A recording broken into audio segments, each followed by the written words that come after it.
ज्ञान परंपरा एक अपने आप में बहुत ही सर्वोत्कृष्ट पद्धतियों, परंपराओं, विभूतियों, कार्यशैलियों को जन्म देती है। चिंतन की विचारधारा के द्वारा भारतीय ऋषियों ने, मनीषियों ने इस विषय में बहुत गहन चिंतन किया है। वर्तमान काल में श्रीमद् भगवद गीता के विषय में स्थान स्थान पर बड़े बड़े व्याख्यान दिए जाते हैं। गीता क्या है? भारतीय जीवन दर्शन की एक आधारशिला है। गीता गई गायने धातु से बनी है, जिसका अर्थ है गाया जाए। महाभारत में लगभग 100 प्रकार की गीताओं का वर्णन आता है। हंस गीता, अष्टावक्र गीता, गुरु गीता,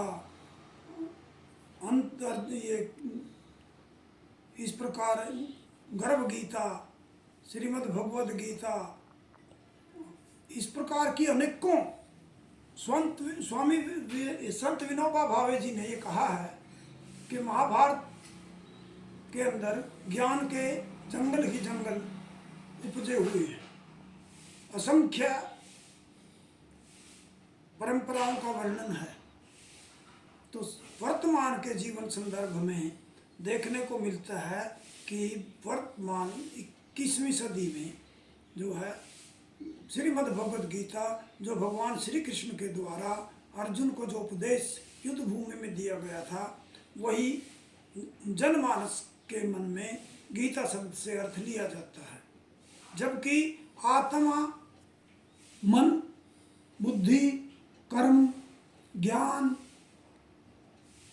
और भक्ति, ऐसे ऐसे सूक्ष्म विषयों पर जहाँ भी चिंतन किया गया है, वो वास्तव में उपदेश विधि के द्वारा, आख्यान विधि के द्वारा, ज्ञान के द्वारा, गुरु शिष्य परंपरा के द्वारा जिस भी प्रकार से ज्ञान का समाज के अंदर आवंटन किया गया है, प्रचार किया गया है, प्रसार किया गया है, वो सभी गीता की परंपरा के अंतर्गत आते हैं। कहने का तात्पर्य यह है कि इतना विशाल ज्ञान का सागर जो भारतीय संस्कृति में भरा है, जो स्वयं भगवान वेद व्यास जी ने कहा है कि सर्वोपनिषदो गावो दोग्धा गोपाल नंदन पार्थो वत्स सुधीर भोक्ता दुग्धम गीतामृतम महत, के सभी उपनिषद जो हैं वो गाय हैं। और दोने वाला कौन? भगवान श्री कृष्ण है। और पार्थ रूपी, अर्जुन रूपी बछड़ा उस दूध का सेवन कर रहा है और अमृत है, वो जो ज्ञान का अमृत है, जो मानव कल्याण के लिए भगवान श्री कृष्ण ने, युद्ध का तो एक बहाना था। बड़े बड़े चिंतन विचारक विद्वान वर्तमान काल के अनुसार जो व्याख्याएं करते हैं, वो कहते हैं कि ये तो एक बहाना था, मानव कल्याण के लिए ये आवश्यक था महाभारत का युद्ध होना। जिस प्रकार सागर मंथन करते समय देव और असुरों ने सबसे पहले जो वस्तु प्राप्त की थी वो हलाहल विष था, इसी प्रकार गीता का प्रथम अध्याय भी विषाद योग है, जो अर्जुन को एक किम कर्तव्य मूड दिखाया गया है। ये परंपरा है। जब दो सहृदय व्यक्ति मिलते हैं, सबसे पहले परिवार के लोग बैठते हैं, ये एक समाज के बैठते हैं, वहाँ सबसे पहले विषाद योग पर ही चर्चा होती है। उसके बाद ज्ञान, भक्ति, कर्म इत्यादि इन विषयों पर तो बाद की बातें हैं। तो हमारा जो व्यवहारिक पक्ष है श्रीमद् भगवद गीता का, वर्तमान में जो भौतिक युग है, भौतिक युग के अंदर व्यक्ति को अध्यात्म से कुछ नहीं लेना। अधिदैविक, अधिभौतिक और आध्यात्मिक 3 विषयों पर गीता ने चिंतन किया है। महापुरुष जो हैं बहुत ही आप्तकाम महापुरुष थे, जिनका वाणी, मन, बुद्धि, आत्म इतना नियंत्रण था कि वो सदैव सत्व गुण का चिंतन करते थे। उसमें रजोगुण और तमोगुण का लेश मात्र नहीं था, जिसके ऊपर हमारी भारतीय उपनिषद परंपरा ने जो है चिंतन किया है। आत्मा का चिंतन किया है, मन को नियंत्रण करने का चिंतन किया है, बुद्धि योग को की, तो बुद्धि योग को की, सारे का सारा मानव कल्याण का एक ऐसा सुंदर जीवन था जिसमें धर्म, अर्थ, काम और मोक्ष की चिंता किया गई, चिंतन किया गया, व्यवहारिक रूप में लिया गया है। तो वर्तमान संदर्भ में श्रीमद् भगवद गीता जो है किस प्रकार हमें जीवन का रहस्य समझा सकती है, जीवन दर्शन बता सकती है, व्यवहार जगत को बता सकती है, इसका विषय है। यद्यपि यह असंख्य वर्षों से, शताब्दियों से, दशाब्दों से ये सुनने में आता है कि गीता तो एक संन्यास का मार्ग है, अपने बच्चों को गीता मत पढ़ाना, घर में महाभारत मत रखना, नहीं बच्चे जो है सन्यासी बन जाएंगे। क्योंकि एक युग था जिस समय हमारे उपनिषदों में, हमारे पुराणों में 88,000 लोगों का, 80,000 लोगों का जो ऊर्ध्वरेता संत हुए हैं उनका वर्णन आता है कि वो संसार के इस व्यवहार मार्ग को छोड़ करके आत्म कल्याण के लिए वो सन्यासी हो गए थे। ऊर्ध्वरेता ऋषियों का वर्णन आता है। तो इसीलिए यह वाद अपवाद इत्यादि बातें, प्रवाद फैले गए कि ये ग्रंथ जो हैं मनुष्य को संन्यास मार्ग की ओर ले जाते हैं। ये एक मिथ्या एक चिंतन है, आरोप है ऐसे पवित्र ग्रंथों पर, क्योंकि मानव बुद्धि का ह्रास होता जा रहा है। वह सोच नहीं सकता कि किस प्रकार मानव की बुद्धि जो है कल्याण मार्ग की ओर जाए। उसको तो केवल भौतिक सुख, शारीरिक सुख और वो देह के सुखों से बाहर ही नहीं निकला है। उसको तो आहार निद्रा भय मैथुनम च सामान्य में तत्पशु भी नराणाम धर्मो ही तेसाम अधिको विशेषो धर्मेण ही ना पशु भी समाना। ऐसा जो ऋषियों ने कहा है कि भाई खाना, निद्रा, भय, मैथुन, अपने बच्चे पैदा करना और पालना, ये तो पशु भी करते हैं, तो मनुष्य में ऐसी क्या विशेषता है कि मनुष्य क्या करे। तो गीता व्यवहार जगत में इनकी तरफ इशारे करती है, प्रेरणा देती है कि मानव तेरा जो जीवन है वो इस पशुवत जीने के लिए नहीं है, और तुझे व्यवहार में जीना है, व्यवहार के काम करने हैं, तो वही मानव जीवन की सार्थकता है। तुझे धर्म पूर्वक कार्य करना है, अर्थ कमाना है, अर्थ मैंने प्रयोजन की सिद्धि करनी है, और अर्थ मैंने धन भी होता है। तो धर्म पूर्वक अर्थ करेगा, उससे उसकी कामनाएं शांत होंगी, सुंदर होंगी, स्वच्छ होंगी, और उन कामनाओं की पूर्ति होगी जिसे आप्त काम कहते हैं, और फिर वो मोक्ष मार्ग की ओर चिंतन करेगा। परंतु अगर उसमें जिस प्रकार गीता में कहा है लोभ मूलम, इसमें नीति शास्त्र में कहा है कि लोभ मूलम अनर्थानाम, लोभ ही अनर्थों की जड़ बुराई है, और रसो लोभमेव च, गीता स्वयं कहती है कि गुणा गुणेषु वर्तन्ते, गुण ही गुणों में वर्त रहे हैं, सत्व गुण, तमोगुण, रजोगुण, इनकी अपनी अपनी प्रक्रियाएं हैं, अपने अपने स्वभाव हैं, गुण हैं, धर्म है। इसलिए ये धर्म, अर्थ, काम, मोक्ष का जो चिंतन व्यक्ति करता है उससे पहले मानव को सत्व गुण, रजोगुण और तमोगुण के धर्म, स्वभाव, व्यवहार इत्यादि पर भी चिंतन करना पड़ेगा, जो संकेत रूप में महर्षि वेद व्यास जी ने हमें इशारा किया है कि ये जो गीता है पहले हमें हम किसी भी व्यक्ति का साधारणीकरण नहीं कर सकते, समाज का सामान्यीकरण नहीं कर सकते, क्योंकि समाज तो अपने अपने प्रकार से इनका व्यवहार करता है। अब किसी व्यक्ति की सत्वगुणी वृत्ति है, वो पवित्रता से मानव कल्याण की, जीव मात्र की, सर्वभूत हितैरता की बात करेगा, परंतु जिसमें थोड़ा सा भी लेश मात्र भी रजोगुण आ गया तो वह रजसो लोभमेव च, रजोगुण से लोभ पैदा होता है। लोभो मूलम अनर्थानाम, और लोभ ही अनर्थ मैंने बुराइयों की जड़ है, अप्रयोजनकारी हो जाता है। तो इस प्रकार गीता के एक इतना विशद विषय हमें जो चिंतन के लिए मिलता है, क्योंकि श्रीमद् भगवद गीता एक ऐसा सुंदर मापक है, मैप है, नक्शा है, जो हमें जीवन में चलने के लिए प्रेरणा देता है। एक व्यवहार जगत है कि अब व्यवहार की ही बातें अर्जुन को प्रथम अध्याय में श्री कृष्ण जी ने समझाई है, जब अर्जुन स्वयं अपने आप को मोह की बातें करता था। स्त्री सुदुष्टा सुवासनेय जायते वर्ण संकर संकरो नरकायी वे कुल घना नाम कुलस्य च पतंती, अज्ञान की बातें करने लग गया, जो साक्षात भगवान श्री कृष्ण का इतना आत्मीय था। जो बातें संत विनोबा भावे कहते हैं कि अर्जुन और श्री कृष्ण दो नहीं थे, ये शरीर दो थे, आत्मा एक थी। जो अपनी माता को, कुंती को बातें नहीं बताई उसने, देवकी को नहीं बताई श्री कृष्ण जी ने, और अपनी बुआ कुंती को नहीं बताई, जो बातें अपने आत्मीय भाई बलराम को नहीं बताई, उनके लिए तो कहते श्री कृष्ण जी तो बिछ गए, इतने भावुक हो गए। अर्जुन और कृष्ण दोनों एक ही थे। अर्जुन और श्री कृष्ण की जो भावमयी जीवन शैली थी, महाभारत का अध्ययन करने से पता चलता है कि श्री कृष्ण अर्जुन का जो युति थी, जो युगम था, जो युगल था, इतना आनंददायी था कि देखने में दो लगते हैं।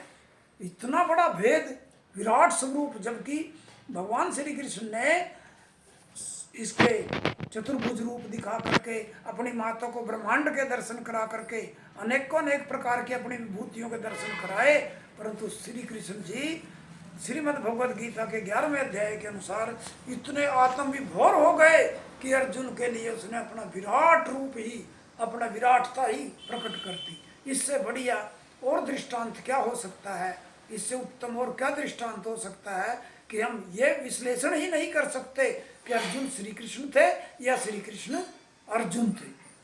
और उसी व्यवहार की बात के विषय में संत मुरारी बापू कहते हैं कि अगर इतना सुंदर अमृत, इतना गहन अमृत मरण प्राप्त करने के लिए हमें 18 अक्षौहिणी सेना का बलिदान करना पड़ा, ये कोई ज़्यादा कीमत नहीं थी, ये तो बहुत ही कम कीमत थी।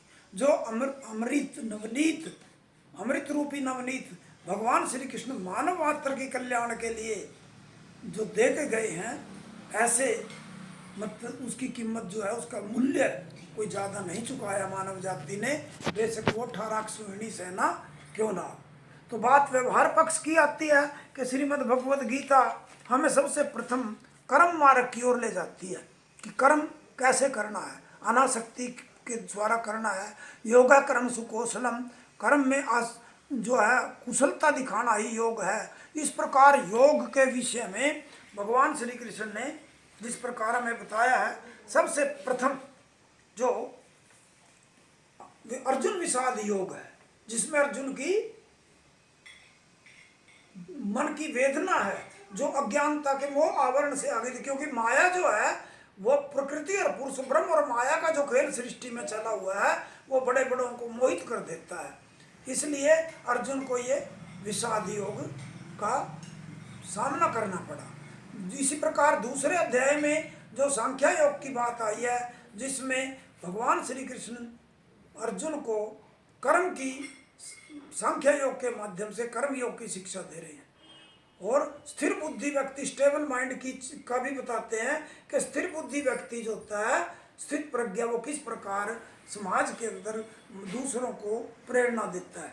यदि यदाचरति श्रेष्ठ तत्तदेवेतरो जना चेत प्रमाणम कुरुते लोकस्तदनुवर्तते, क्योंकि श्रेष्ठ व्यक्ति, पवित्र आत्मा जैसा आचरण करता है, लोग भी उसी के अनुसार उसका व्यवहार करते हैं। इसीलिए पहले जो थे, स्वयं गीता में कहा है, न बुद्धि भेदम जन्येत अज्ञानाम कर्म संगीनाम, सब ये बीज मंत्र है, मूल है व्यवहार जगत का, कि सामान्य व्यक्ति की बुद्धि में भेद न डालो।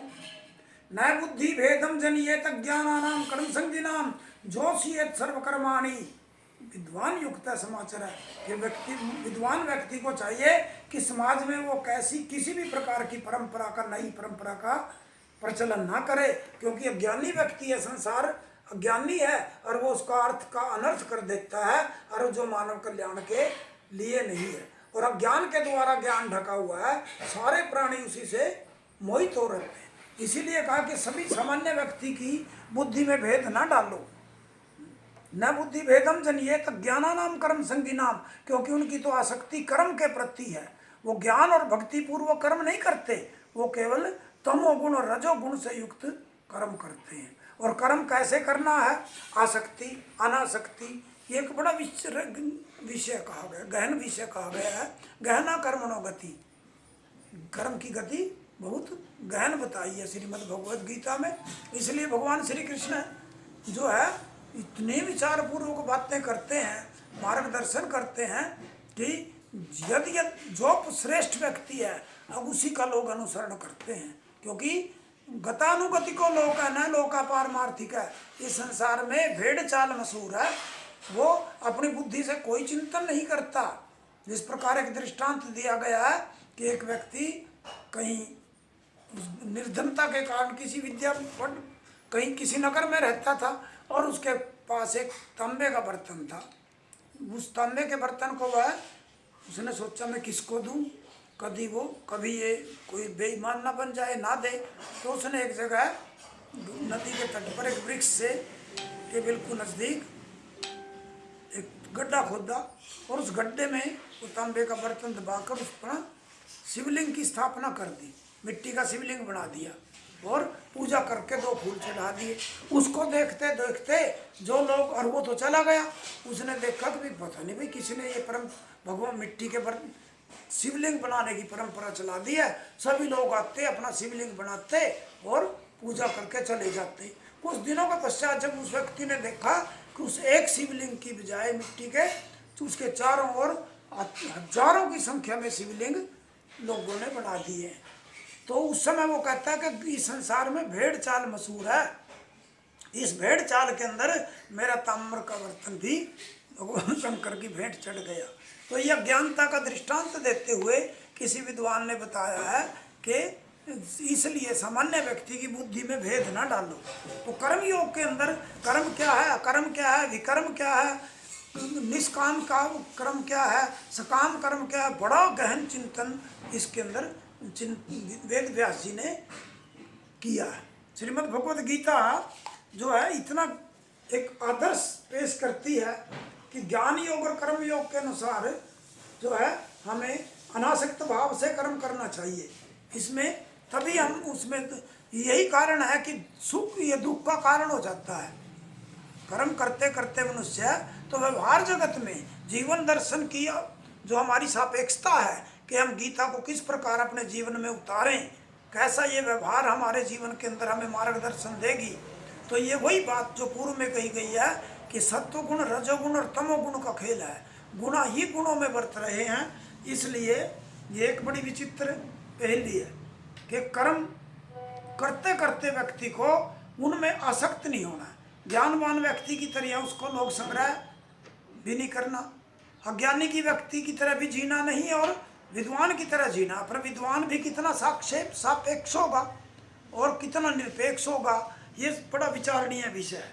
तो मैं सर्वप्रथम जो गीता के जो प्रतिपाद्य विषय हैं उनमें अर्जुन विषाद योग, सांख्य योग, कर्म योग, ज्ञान कर्म संन्यास योग, कर्म संन्यास योग, आत्म संयम योग, ज्ञान विज्ञान योग, अक्षर ब्रह्म योग, राजविद्या राजगुह्यम योग, विभूति योग, विश्वरूप दर्शन योग, भक्ति योग, इस क्षेत्र क्षेत्रज्ञ विभाग योग, गुणत्रय विभाग योग, पुरुषोत्तम योग, देवासुर संपद विभाग योग, श्रद्धात्रय विभाग योग, मोक्ष संन्यास योग, इस प्रकार 18 प्रकार के महायोगों का श्रीमद् भगवद गीता में वर्णन किया गया है। श्रीमद् भगवद गीता एक अज्ञानियों के लिए अलग है और ज्ञानियों के लिए अलग है। ये चिंतन का विषय है। इसके विषय में हम कितना कहें कितना ना कहें, एक बड़ा विचित्र संयोग और वियोग बनता है। जिस प्रकार की भगवान श्री कृष्ण स्वयं उस इतने अपने आत्मीय जन को भी क्लैब तक की संज्ञा देते हैं, अरे जड़े तो जो है बातें तो बनाता है विद्वानों जैसी और काम करता है मूर्खों जैसे। ऐसी ऐसी तक बातें भगवान श्री कृष्ण ने अर्जुन को कही है। क्लव्यम मासमगमय प्रार्थना तत्व उपद्यते, हे अर्जुन नपुंसकता को मत प्राप्त हो, हिजड़ापन मत दिखा, हाँ ये तेरे लिए उपयुक्त नहीं है। तू हृदय की दुर्बलता को छोड़ करके जो है खड़ा हो जा। सारी अज्ञानता उसकी दूर की है भगवान श्री कृष्ण ने। इतना निकटता थी आपस में अर्जुन और उसकी श्री कृष्ण की। इतना करे तू असोचा न सोचस्तम प्रज्ञावादा से भाष्य, तू अज्ञानता की बातें कर रहा है, जिनकी चिंता नहीं करनी चाहिए वो चिंतन कर रहा है और बुद्धिमानों जैसी बात कर रहा है। बुद्धिमान व्यक्ति तो बीती हुई बात की चिंता ही नहीं करते। गतासु न गतासुश्चनानु शोचन्ति पंडिता, बुद्धिमान व्यक्ति तो बीती हुई बातों की चिंता करते। अच्छा, जहाँ तक ये बात है कि भी क्या जब ये जीवित रहेंगे लोग, अगर आप नहीं मारोगे क्या इनको मृत्यु छोड़ देगी युद्ध भूमि के अंदर? ऐसा भी नहीं है। और फिर शरीर की क्या बात है, शरीर तो एक क्षण भंगुर है। किसी विद्वान ने कहा ना कि क्षण भंगुर जीवन की कलिका, कल प्रातः का जान खिली न खिली, कलिका मलयाचल की सूची मंद सुगंध, पवन चली न चली, कलिकाल कुठार लिए फिरता, तन नम्र है चोट झिली न झली, रट ले हरि नाम हरि रसना, फिर अंत समय में हिली ना हिली। तात्पर्य यह है कि ये कि हमें मोक्ष मार्ग का अनुगामी बनना चाहिए। कर्म, ज्ञान और भक्ति ये तो सहचर्य है हमारे लिए, और जीवन को एक ऐसे दर्शन की ओर ले जाना चाहिए हमें कि जैसे हम भगवान स्वयं कहते हैं, मात्रा स्पर्शास्तु कौनते शीतोष्ण सुख दुखदा, कहता है ये सर्दी गर्मी हानि लाभ जीवन मरण ये तो शरीर के धर्म है और आते रहेंगे और सदा आएंगे, इनको कोई नहीं रोक सकता और इनको सहन करना पड़ेगा। परंतु जो व्यक्ति सुख दुख को समान समझ करके इसके ऊपर चिंतन करता है वही वास्तव में विद्वान है। नास्तो विद्यते भावना भाव विद्यते स्थ, असत वस्तु का कोई सत्ता ही नहीं है, असत तो है ही असत्य, और सत का अभाव नहीं है। सत पूरा प्रचुर भर मात्रा में भरा पड़ा है, जिस प्रकार प्राणवायु सर्वत्र व्यापक है। इन दोनों तत्व ज्ञानी व्यक्ति उसको इस प्रकार से देखते हैं। और फिर इस संसार को हम नाशवान कैसे समझ सकते हैं?